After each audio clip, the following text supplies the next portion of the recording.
لا إله إلا الله لا إله إلا الله لا إله إلا الله لا إله إلا الله حال دل کس کو سنائیں آپ کے ہوتے ہوئے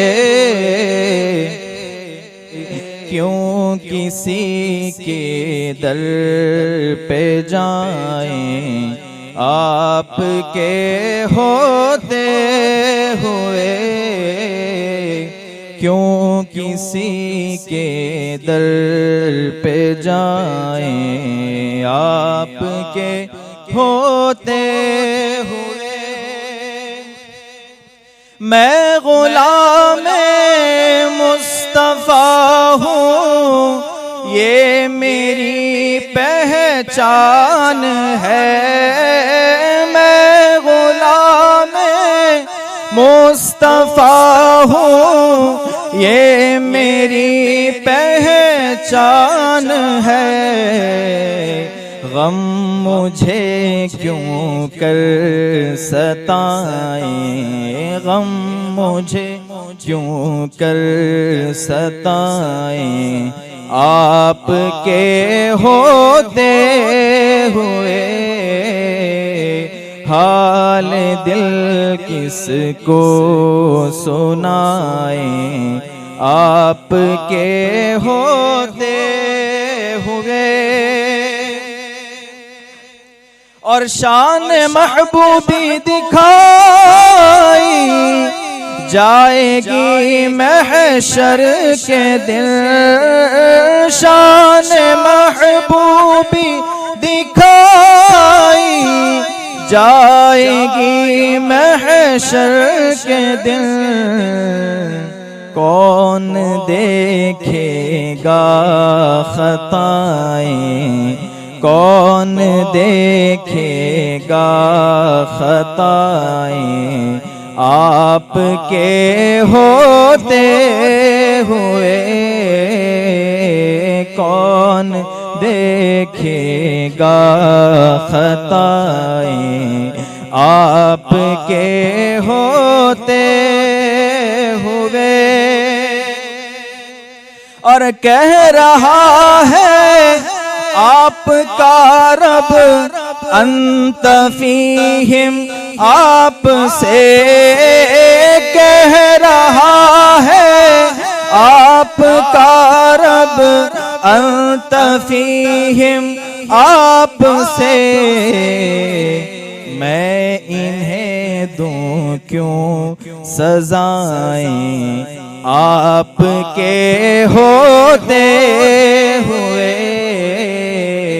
میں انہیں دوں کیوں سزائیں آپ کے ہوئے حال دل کس کو سنائیں آپ کے ہوتے ہوئے برادران ملت اسلامیہ السلام علیکم ورحمۃ اللہ وبرکاتہ الحمدللہ الحنان المنان الذي خلق الإنسان وعلمه البيان والصلاة والسلام على رسوله سيد الإنس والجان وعلى آله وأصحابه ذوي الخير والإحسان أما بعد فأعوذ بالله من الشيطان الرجيم بسم الله الرحمن الرحيم قد جاءكم من الله نور وكتاب مبين صدق الله مولانا العظيم وبلغنا رسوله النبي الأمين المتين المختار الكريم ونحن على ذلك لمن الشاهدين والشاكرين والحمد لله رب العالمين بارگاہ رسالت معاب صلی اللہ تعالی علیہ وسلم میں درود پاک کا ہدیہ پیش کریں اللہم صلی علی سیدنا و مولانا محمد معدن الجود والکرم وآلہ واصحابہ الکرام وابنہ الکریم وبارک وسلم صلاة دائمة سرمدا ابدا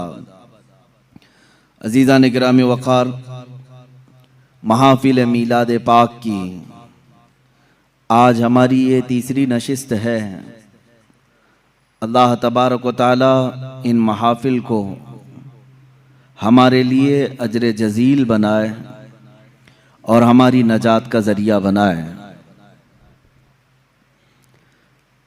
عزیزان گرامی وقار، آج کی یہ چوتھی محفل جس میں ہم رسول گرامی وقار صلی اللہ تعالی علیہ وسلم کے حسن و جمال کا تذکرہ کریں،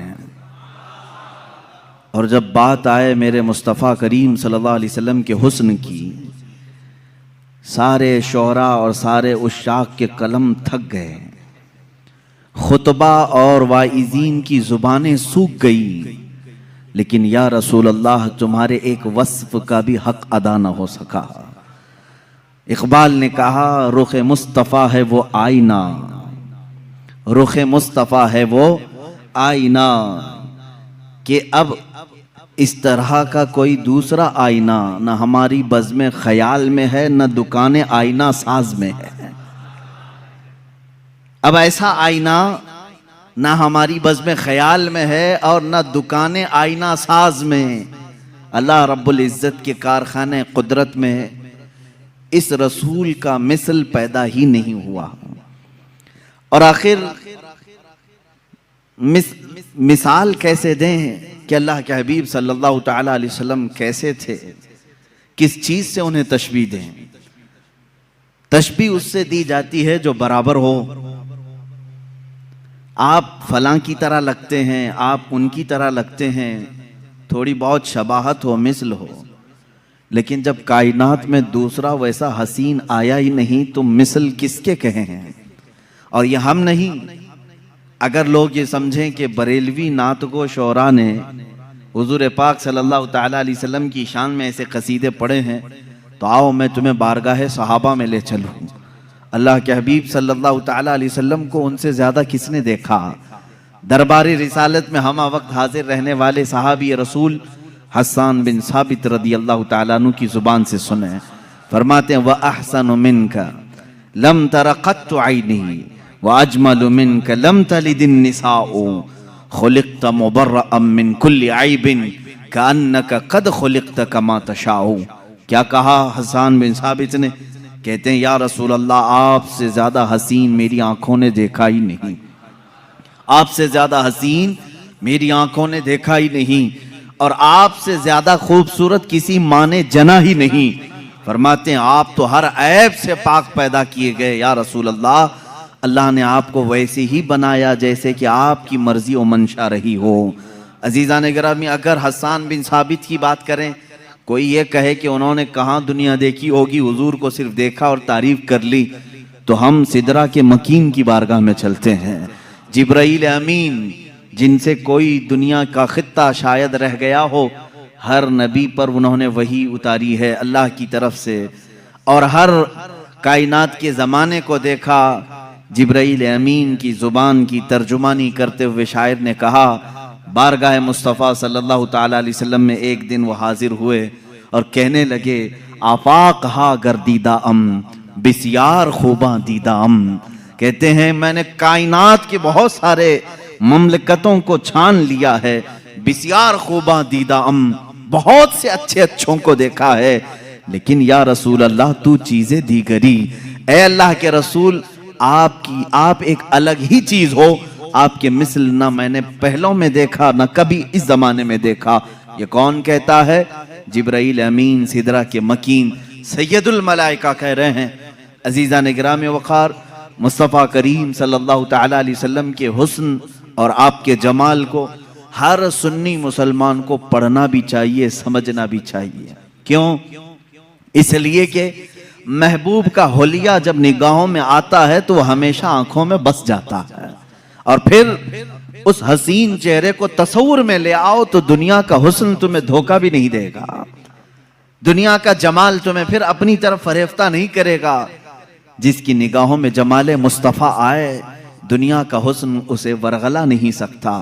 یہ تو ہماری کمظرفی ہے، یہ ہماری طرف سے کوتاہی و سستی ہے کہ ہم نے رخ مصطفیٰ کو پڑھا نہیں۔ صحابہ نے من وعن تصویر مصطفیٰ کتابوں میں لکھ دیا ہے۔ یہ اور بات ہے کہ تصویر حضور اکرم صلی اللہ تعالی علیہ وسلم کی نہیں بنائی گئی، لیکن خد و خال پورے صحابہ نے اس طرح سے لکھ دیے کہ آج بھی اگر تم تنہائی میں بیٹھ کر کے ان خد و خال کی تصوراتی زندگی میں جاؤ گے، میرا یقین ہے کہ تمہیں دیدار مصطفیٰ نصیب ہوگا۔ اللہ کے حبیب صلی اللہ تعالی علیہ وسلم کی وہ تصویر تمہارے ذہن میں چھپ جائے گی۔ آج ہمارا عنوان سخن یہی ہے، بارگاہ مصطفیٰ صلی اللہ تعالی علیہ وسلم کے حسن و جمال، آپ کے خد و خال، آپ کا قد و قامت، آپ کا حلیہ مبارکہ، اس لیے کہ ہر مسلمان کو یہ جاننا بھی ضروری ہے کہ میرے نبی دکھتے کیسے تھے، وہ چلتے کیسے تھے، حضور پاک بات کرتے تو کیسے بات کرتے تھے، بیٹھتے تو کیسے بیٹھتے۔ اس لیے کہ خالی صرف ہمیں کہانیاں اور گیت سنانے کے لیے نہیں، قرآن نے حکم دیا ہے کہ رسول کی زندگی میں تمہارے لیے نمونہ عمل ہے، ہمارے لیے تو آئیڈیل ہیں، ہمارے لیے وہ آئیڈیل ہیں، تو ہمیں ان کی ہر چیز سیکھنا ضروری ہے۔ رسول کریم صلی اللہ تعالی علیہ وسلم کو اللہ تعالیٰ نے دنیا میں دونوں عظیم نعمتوں سے نوازا، حسن سیرت بھی عطا کیا، حسن صورت بھی عطا کیا۔ سیرت میں آپ کا مثل کوئی نہیں جو کل آپ نے سماعت کیا، اور صورت میں بھی آپ کے مثل کوئی نہیں۔ اللہ کے حبیب صلی اللہ تعالی علیہ وسلم کے مثل صورت کسی کی نہیں۔ صحابہ اکرام نے الگ الگ انداز میں حضور کی بارگاہ میں ترانے پیش کی ہیں، قصیدے، اور تعریف بھی کی ہے اللہ کے حبیب صلی اللہ تعالی علیہ وسلم کیسے تھے۔ لیکن ایک بات یاد رکھیں، حضور اکرم صلی اللہ تعالی علیہ وسلم کی جو خوبصورتی تھی وہ مثل آئینہ ہے۔ ایک بات سمجھ لیں کہ آئینے میں ہر آدمی اپنے ہی چہرے کو دیکھتا ہے، اور جس کا چہرہ بھدا ہو آئینے کا قصور نہیں ہے۔ ایک روایت سے میں اپنی اس گفتگو کو شروع کرتا ہوں۔ حضور پاک صلی اللہ تعالی علیہ وسلم صحابہ کے ساتھ بیٹھے تھے، ابو جہل آیا اور کہا محمد تم سے زیادہ بدصورت میں نے کسی کو نہیں دیکھا، معاذ اللہ رب العالمین۔ حضور پاک صلی اللہ علیہ وسلم نے کہا صدقتا، تو سچ کہہ رہا ہے، چلا گیا۔ تھوڑی دیر کے بعد حضرت ابو بکر صدیق رضی اللہ تعالیٰ عنہ تشریف لائے، کہا یا رسول اللہ صلی اللہ علیہ وسلم آپ سے زیادہ حسین و جمیل میں نے کسی کو نہیں دیکھا۔ اللہ کے نبی صلی اللہ علیہ وسلم نے فرمایا صدقت یا ابو بکر، اے ابو بکر تو نے سچ کہا۔ صحابہ جو موجود تھے انہوں نے پوچھا ابو جہل سے بھی آپ نے کہا سچ کہا، صدیق اکبر سے بھی کہا تو سچ کہہ رہا ہے، دونوں سچے کیسے ہو سکتے ہیں؟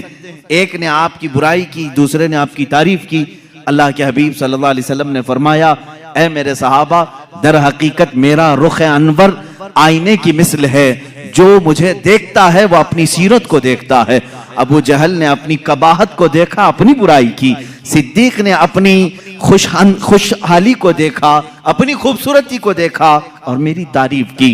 رخ مصطفیٰ ہے وہ آئینہ، حضور پاک صلی اللہ تعالی علیہ وسلم کے جمال جہاں آرا، اس کو اگر میں تصور میں لاؤں تو آج بڑے ادب و احترام کے ساتھ میں آپ سے گزارش کروں گا کہ نوجوانوں دل سنبھال کر، ہوش و حواس کو سنبھال کر میرے مصطفیٰ صلی اللہ تعالی علیہ وسلم کے قد و قامت، حلیہ اور حسن و جمال کو مکمل اپنے دل میں نقش کرنے کے عزم کے ساتھ بیٹھو، اس امید کے ساتھ بار الہا آج کی محفل ختم ہو، میں تصور میں آنکھیں بند کروں اور تیرے حبیب کا مجھے دیدار ہو جائے، اور انشاءاللہ جس کی تڑپ جتنی ہوتی ہے اتنی ہی جلدی اسے زیارت بھی ہوتی ہے، کیونکہ میرے آقا صلی اللہ علیہ وسلم نے فرمایا ابغونی فی ضعفائکم، مجھے تم اپنے کمزور لوگوں میں، ٹوٹے ہوئے دلوں میں ڈھونڈا کرو، اس لیے کہ وہاں محمد صلی اللہ علیہ وسلم تشریف لاتے ہیں۔ عزیزان گرامی، میرے آقا صلی اللہ تعالی علیہ وسلم کی سیرت طیبہ کے باب میں آپ کا حلیہ مبارکہ بھی بیان کرنا آتا ہے، یہ اسی کی ایک شاخ ہے۔ حضور اکرم صلی اللہ تعالی علیہ وسلم جب جوان ہوئے اور آپ نے اعلان نبوت فرمایا تب تو آپ کی عمر مبارک 40 سال کی تھی، اور جب آپ نے ہجرت فرمائی جب 53 سال کی تھی عمر پاک آپ کی۔ اب 53 سال کی عمر میں صحابہ اکرام نے جو حلیہ بیان کیا، پھر جوانی کا حال کیا رہا ہوگا؟ جو صحابہ سیرت کے ان گوشوں میں بیان کی ہیں کہ میرے آقا کا حلیہ ایسا تھا وہ اتنا حسین ہے کہ جو 25 سال کی جوانی کا حسن رہا ہوگا وہ کس انداز کا رہا ہوگا. صحابہ میں حضرت سمرہ بن جندب رضی اللہ تعالیٰ عنہ، حضرت سمرہ بن جندب رضی اللہ تعالیٰ عنہ سے یہ روایت ہے، حضرت برا بن عازب رضی اللہ تعالیٰ عنہ سے روایت ہے. کچھ صحابہ اکرام ہیں جنہوں نے حضور صلی اللہ علیہ وسلم کے حسن و جمال کو روایتوں میں نقل کیا. فرماتے ہیں 14ویں کی رات تھی، چاند افق پر طلوع تھا بڑے آب و تاب کے ساتھ، اور اسی رات کو اللہ کے نبی صلی اللہ تعالیٰ علیہ وسلم اپنے حجر انور سے باہر تشریف لائے. آپ کے جسم اقدس پر سرخ رنگ کا دھاری دار جبہ تھا، لال رنگ کا جس میں دھاریاں تھیں. اللہ کے نبی صلی اللہ تعالیٰ علیہ وسلم وہ زیب تن کر کے باہر آئے. صحابہ میں سے کہتے ہیں ہم ایک بار چاند کو دیکھتے، پھر ایک بار رسول پاک کو دیکھتے، ایک بار چاند کو دیکھتے، پھر حضور کو دیکھتے. اخیر میں ہمارے دل و دماغ نے کہا چاند تو پھیکا پڑ گیا میرے روح محمدی صلی اللہ علیہ وسلم پر. میرے آقا صلی اللہ تعالیٰ علیہ وسلم کے جسم اقدس کے سامنے چاند پھیکا لگتا تھا، اور حضور کا حسن وہ بھی سرخ دھاری دار جبے کے اندر. وہ کہتے ہیں ایسا لگتا تھا کہ پورے گلشن میں ایک گلاب کھلا ہوا ہے. اور اعلیٰ حضرت رضی اللہ تعالیٰ عنہ نے تو یوں فرمایا ہے کہ گلاب گلشن میں دیکھے ہیں لوگ، گلاب گلشن میں، لیکن مصطفیٰ کریم صلی اللہ تعالیٰ علیہ وسلم کا حسن تو ایسا تھا کہ ایک گلاب میں سارا گلشن کھلا ہوا تھا، سارا گلشن کھلا ہوا تھا. صحابہ اکرام رضوان اللہ تعالیٰ علیہ مجمعین نے، کئی صحابہ نے سورج سے تشبیہ دی. کہا میرے آقا صلی اللہ تعالیٰ علیہ وسلم سورج سے زیادہ خوبصورت دکھتے تھے. صحابہ سے کسی نے پوچھا، آپ نے کہا سورج سے زیادہ خوبصورت؟ سورج کو تو کوئی دیکھ ہی نہیں سکتا. حضور پاک صلی اللہ تعالیٰ علیہ وسلم کے حسن و جمال کو لوگ دیکھنے کے لیے وارفتہ ہوتے. اس صحابی نے کہا میں نے وہ دوپہر والا سورج نہیں کہا، وہ چاشت والا سورج کہا ہے، جس کو دیکھنے سے ہڈیوں میں بھی طاقت آتی ہے، جس کی روشنی سے بدن میں بھی قوت آتی ہے. اس کو ضحیٰ کہتے ہیں. قرآن پاک میں بھی وَالضُّحَىٰ وَاللَّيْلِ اِذَا سَجَا، قرآن میں جو آیتیں آئی ہیں، ضحیٰ کہتے ہیں ناشتے کے وقت جو سورج نکلا رہتا ہے 8 بجے سے لے کر 9 بجے کے بیچ، جس کی ہلکی ہلکی سی روشنی تمہارے جسم پر ابھی ابھی گرماہٹ پیدا کرتی ہے، اور اس وقت سورج کی ٹکیا پر تمہاری نگاہیں بھی ٹکتی ہیں. اس سورج کو کہتے ہیں ضحیٰ، چاشت کے وقت والا سورج جو پوری کرنیں دنیا میں پھیلا چکا ہوتا ہے. اور اللہ رب العزت نے خود رخ مصطفیٰ کو وہ صبح کے سورج سے تشبیہ دی ہے. عزیزان گرامی، اب یہاں تشبیہات بہت ساری ہیں، صحابہ کرام نے الگ الگ تشبیہیں دی. بعض صحابہ نے کہا وہ 14ویں کا چاند جب چمکتا تھا حضور اکرم صلی اللہ تعالیٰ علیہ وسلم کے حسن کے آگے وہ پھیکا تھا. اور بعض صحابہ نے کہا سورج کے مثل. لیکن ایک شاعر نے کہا ہے چاند سے تشبیہ دینا یہ بھی کیا انصاف ہے، چاند سے تشبیہ دینا یہ بھی کیا انصاف ہے. چاند میں تو داغ ہے، حضرت کا چہرہ صاف ہے.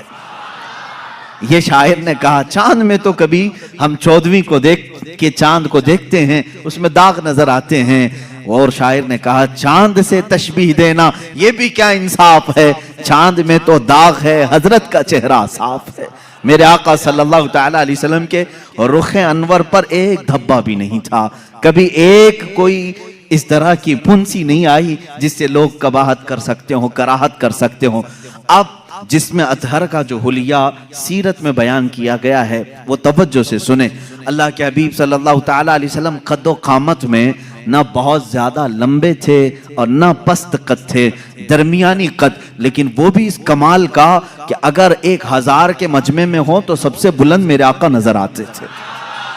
یہ قد و قامت صحابہ نے فرمایا وہ بہت زیادہ لمبے نہیں تھے، بہت زیادہ پست قد بھی نہیں تھے، درمیانی قد. لیکن 1,00,000 صحابہ کے درمیان بھی ہوتے حضور کا چہرہ سب سے نمایاں نظر آتا اور سب سے بلند نظر آتا. یہ تو میرے آقا کا معجزہ بھی تھا.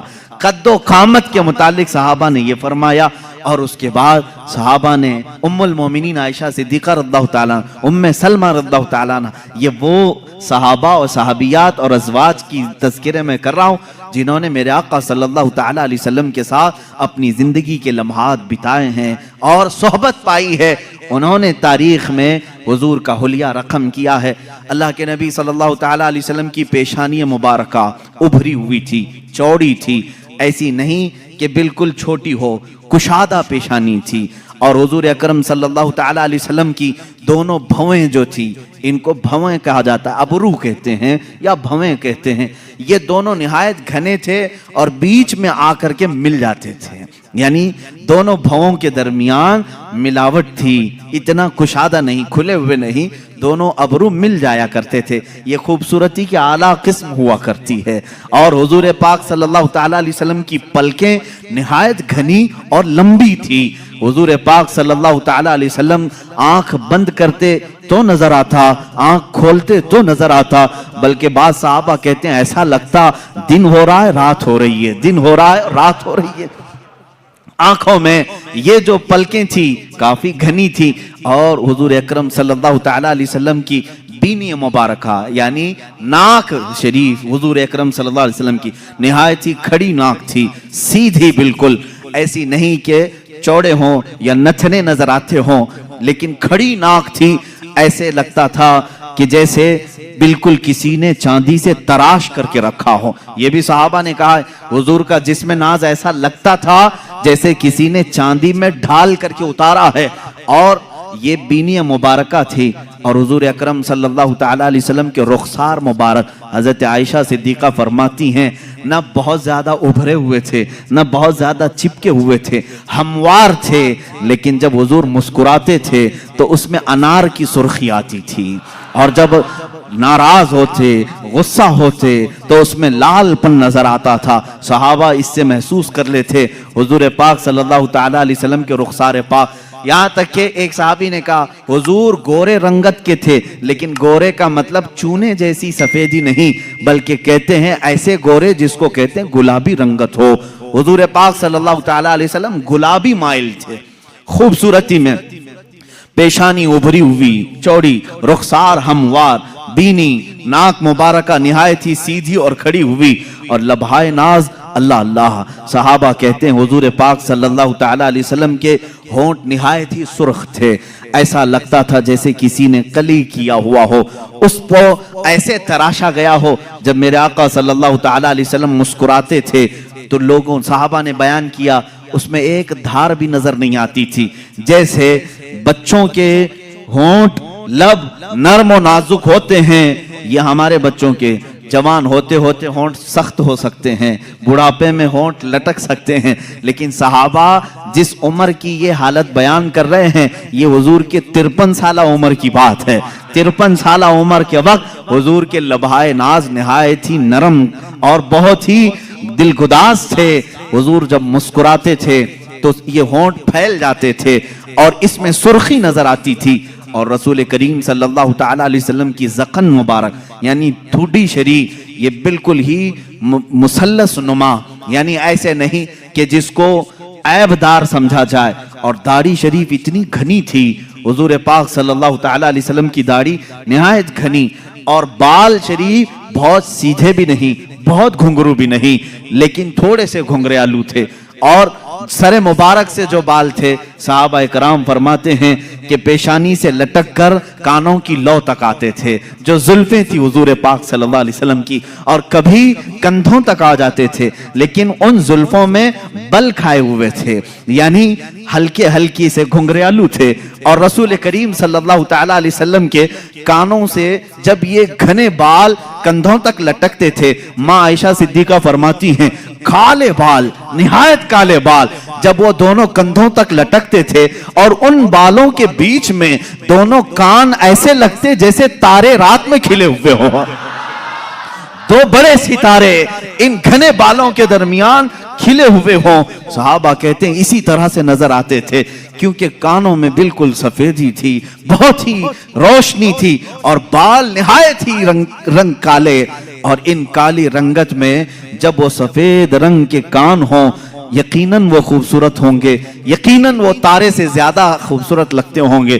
اب گردن مبارک جو تھی صحابہ کہتے ہیں سراہی نما تھی، ایسے جیسے کہ حضور اکرم صلی اللہ علیہ وسلم پانی پی رہے ہوں تو صحابہ کو یہ تک نظر آتا تھا کہ پانی اتر رہا ہے، جیسے شیشے کے اندر سراہی میں پانی ڈالا جائے۔ اور ایک صحابی بیان کرتے ہیں حضور پاک صلی اللہ تعالی علیہ وسلم سے جس نے مصافحہ کیا، وہ ہتھیلیاں اتنی نرم و گداز تھی، کہتے ہیں دنیا کے کسی ریشم میں اتنی نرم و گدازت نہیں ہوتی، اتنی لطافت نہیں ہوتی، اتنی لطافت۔ اور وہ بھی کس عمر کی بات؟ 53 سالہ عمر کی بات ہے۔ ہاتھ جوان ہوتے ہوتے سخت ہونے لگتے ہیں، بچوں کے تو ہم سمجھ لیں گے کہ نرم ہوں گے، لیکن جوانی میں ہاتھ چھوتے ہوئے محنت کرتے ہوئے سخت ہو سکتے ہیں۔ صحابہ نے جو حلیہ بیان کیا ہے یہ رسول کریم صلی اللہ علیہ وسلم کے 53 سال کے بعد کا حلیہ ہے، اور اتنے نرم کہ جو ایک مرتبہ مصافحہ کرے اس کو ایسا لگتا کہ میں نے اپنے ہاتھ کسی دیباجے میں، کسی ریشم کی کان میں رکھ دیا ہے۔ اور جن صحابہ نے حضور صلی اللہ تعالی علیہ وسلم کے بازوئے مبارکہ پکڑے ہیں وہ کہتے ہیں ایسا لگتا تھا جیسے کسی نرم روئی کو ہم نے پکڑا ہے، لیکن اس کی طاقت کا اندازہ کس کو ہے؟ اس کی طاقت کا اندازہ کس کو ہے؟ عزیزان گرامی، رسول کریم صلی اللہ تعالی علیہ وسلم کے بازوئے مبارکہ بھی صحابہ نے لکھے۔ اتنا قربان جاؤ صحابہ کے عشق پر کہ کسی اور کا حلیہ ایسا لکھا ہی نہیں ہوگا پوری دنیا میں کہ صحابہ نے جس طرح سے بیان کیا ہے۔ حتیٰ کہ پوری 63 سالہ عمر پاک آئی میرے آقا کی، صحابہ کہتے ہیں حضور صلی اللہ علیہ وسلم کے پورے بال کالے ہی رہے، داڑھی مبارکہ کالی رہی۔ ان پورے داڑھی اور سر کے بالوں میں صحابہ کہتے ہیں 14 بال سفید آئے تھے۔ کتنے؟ 14 بال سفید آئے تھے۔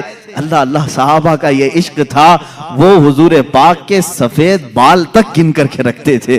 وہ صحابہ جانثار تھے، ہر عضو کو، ہر ادا کو انہوں نے تحریر میں لایا ہے۔ اللہ کے نبی صلی اللہ تعالی علیہ وسلم کی اس صورت مبارکہ میں جو باتیں میں نے عرض کی، گردن سراہی نما، ماں عائشہ صدیقہ فرماتی ہیں شکم پاک کیسا تھا؟ کہتی ہیں سینہ جس طرح سے تھا اتنا ہی پیٹ مبارک بھی تھا، شکم نہ سینے سے باہر آیا ہوا تھا۔ اور سینہ کیسا تھا؟ وہ کہتے ہیں نہایت ہی مضبوط، بالکل سیدھا اور کافی کشادہ سینہ تھا۔ رسول کریم صلی اللہ تعالی علیہ وسلم کا سینہ کافی کشادہ، اور پیٹ مبارکہ سینے سے باہر آیا ہوا نہیں تھا، بالکل سینے کے برابر تھا۔ اور ماں عائشہ صدیقہ رضی اللہ تعالیٰ عنہ نے اب قدمہائے ناز کو بھی بتایا ہے۔ اللہ اللہ، رسول کریم صلی اللہ تعالیٰ علیہ وسلم کے پیر مبارک اس قدر حسین و جمیل تھے، کہتے ہیں کہ ان کے پیروں کے اندر ایک عجیب تاثیر یہ تھی کہ وہ پتھر پر رکھتے تھے تو نشان آ جاتا تھا، تھے اتنے نرم و نازک کہ اگر ہم ہاتھ میں لے لیں تو روئی کا سا احساس ہو، لیکن جب وہ سخت پتھر پر میرے آقا قدم رکھتے تو پتھر نرم ہوتا اور نقش رسول پاک، قدم رسول پاک کو اپنے سینے میں لے لیتا۔ رسول کریم صلی اللہ تعالی علیہ وسلم کے کف پا، حضور پاک کے قدم پاک کے نقش کو بہت ساری جگہوں پر محفوظ کیا گیا، آج بھی پتھروں پر حضور کا نقش پا ملتا ہے۔ اللہ کے حبیب صلی اللہ تعالی علیہ وسلم کے قدمہائے ناز ہیں۔ رسول کریم صلی اللہ تعالی علیہ وسلم کے دندان مبارک، دانت مبارک، حضرت عائشہ فرماتی ہے ہر دانت سے الگ نور نکلتا تھا، ہر دانت سے الگ نور نکلتا تھا۔ ایک مرتبہ عائشہ صدیقہ رضی اللہ تعالیٰ عنہ فرماتی ہیں میں گھر میں بیٹھی اپنے کپڑا سی رہی تھی اور اندھیرا تھا، میں اندھیرے میں ہی کپڑا سل رہی تھی، اسی اسنا میں رسول کریم صلی اللہ تعالیٰ علیہ وسلم میرے حجرے کے قریب آئے، میں نے کپڑا سمیٹنا چاہا، سوئی میرے ہاتھ سے گر گئی۔ حجرے میں سوئی کہاں نظر آئے؟ اندھیرے میں۔ اللہ کہ حبیب صلی اللہ تعالیٰ علیہ وسلم حجرے میں داخل ہوئے اور پیار سے حضرت عائشہ کو حمیرہ کہا جاتا تھا، یا حمیرہ، اے حمیرہ کس چیز کی تلاش میں ہو؟ حضور پاک نے مسکرایا، جب مسکراتے تھے تو 4 دندان مبارکہ حضور کے نظر آتے تھے۔ حضرت عائشہ فرماتی ہیں ان دانتوں سے اتنی روشنی نکلی کہ میری گمشدہ سوئی مجھے مل گئی۔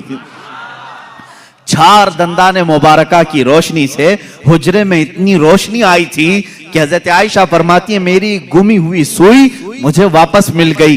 رسول کریم صلی اللہ تعالیٰ علیہ وسلم کی زبان مبارکہ